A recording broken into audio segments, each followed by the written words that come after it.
Hey everybody, it's Mr Blaha here, and it's time for part 3 of the Monday Q&A, so let's get to it. First question, and this one is coming from a fellow vegan of mine.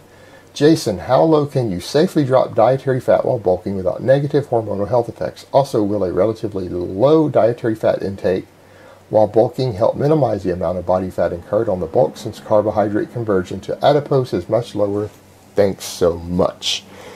Tricky question, because it's going to come down to individual insulin sensitivity and satiety. For a lot of people, they can't stand an ultra low fat diet, or they can't find the right foods for them to eat ultra high carbs and low fats. Now, I would say in a surplus, a caloric surplus, as long as you are getting your essential fats, your fat intake doesn't really matter outside of, I wouldn't go under about 20 grams. 18 grams or so seems to be the amount of fat needed to sustain basic health and life.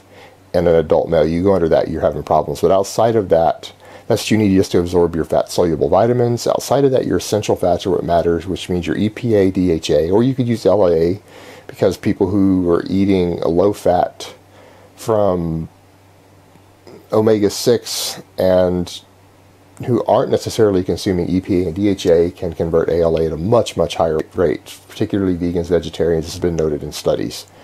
So I would say that if you can palate and you enjoy an ultra low fat diet, if you're in a calorie surplus, you can drop as low as 20 grams of fat as long as you're making sure you get your essential fatty acids, and you'll be fine. And so people will argue with that, but the point is that when dietary fat drops ultra low, your body can slightly increase de novo lipogenesis from all the extra carbs.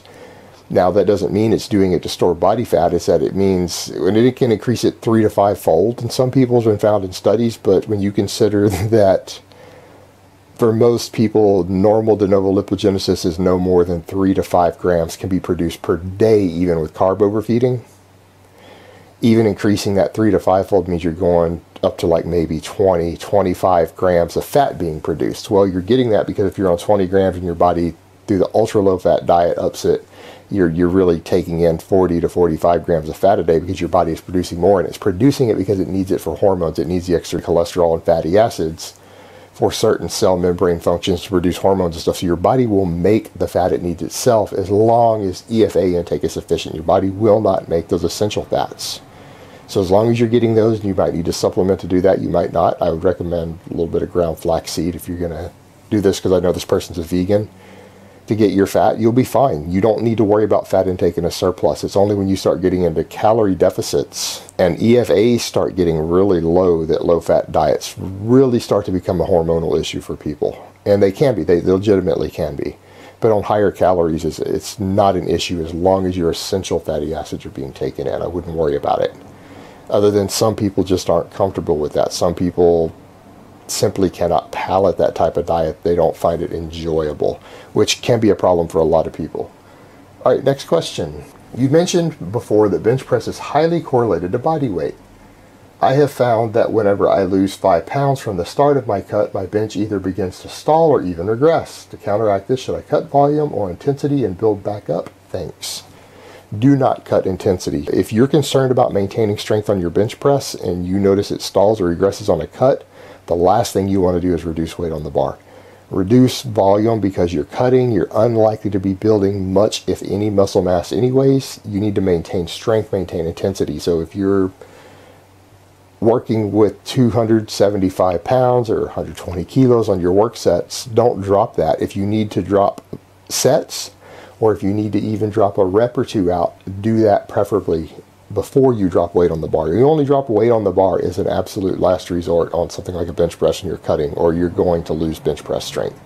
Keep the weight as high as possible while maintaining good form, even at the expense of volume and even at the expense of reps if you have to. All right, next question. Hello, Mr. Blaha.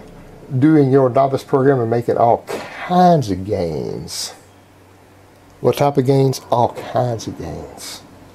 Is pausing for 2 to 5 seconds between reps constitute to a failed set when doing compounds? Should I keep the training smooth, or should I not worry when I need a couple of moments to catch my breath? You know, when you're training heavy and you're pushing that envelope, 1 to 2 seconds between reps is perfectly normal. Now, if you're needing 5 seconds between reps, you might want to either start counting it as a fail, Or you might want to cut that down to about 3 seconds and see if you can push out the reps without excessive form degradation. And if you can, it's just that's what you need to do. And it's going to happen. There's going to be points to where you're going to need 4 or 5 seconds possibly just to avoid failing. And we draw a fine line there. I would say if you're needing more than about 3 seconds between each rep, particularly on things like the squats and the deadlifts, it might be time for you to do a weight reset. But don't just do it just because you're taking it. If you're taking 5 seconds and you're still barely grinding out that last rep, that's what I mean of it's going to constitute a fail. Because if you take 5 seconds and then that weight just shoots right up, no, you haven't actually failed. You're strong enough to lift it. You're actually giving yourself excessive rest time, and you probably just need to keep progressing at that point. But I would cut the rest times back down to 3 seconds. Or consider a weight reset. If you're grinding out, if you're taking 5 seconds and you are grinding out that last rep, go ahead and count that as a fail. Alright guys, well, that's really all I have to say on that today. I hope it has been informative, and I will talk to you guys next time in part 4.